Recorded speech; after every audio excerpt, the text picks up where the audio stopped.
Investors went swimming in the deep end of the market today, and they stayed there. The major stock market indices are falling the most in more than a year.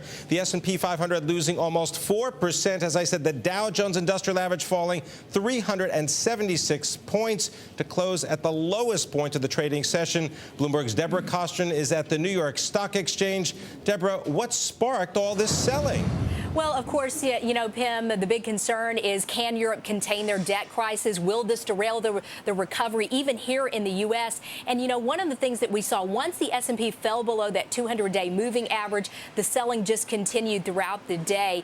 And the S&P, we saw our biggest drop in 13 months, and also a very broadly based sell-off. Only 3 stocks in the S&P closing higher on the day. All 30 stocks in the Dow lower. The financials in the industrials among the worst performers of the day. So lots of selling in those areas, Pimm.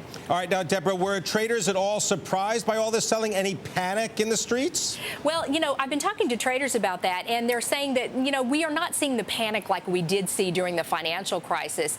But of course, you know, Europe is at the top of the list, and traders are saying that the markets were actually looking a little bit toppy, so not so surprising. And we were probably ripe for a correction here. The thing that traders keep saying is that earlier this week, you know, we had a very weak number that was ignored in the manufacturing number. We had jobless claims today, weren't that great either. And also housing has been pretty weak. Those mortgage, the actual foreclosure numbers are a little bit up. So the biggest concern that I'm hearing from traders is actually that this could actually be the beginning of a double dip recession. We'll have to wait and see, because of the kind of the contagion fear of things that go on in Europe.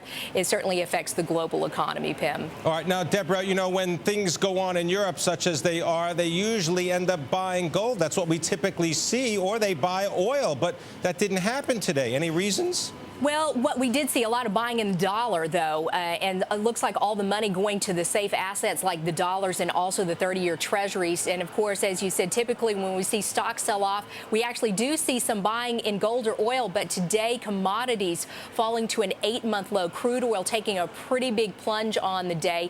And what we do see now, 69.74. However, at one point, crude oil was off 8% and was down to $64 a barrel. And also those gold prices falling as well. Back to you, Pimm. All right. Thank you very much. Deborah Kostroun reporting from the New York Stock Exchange.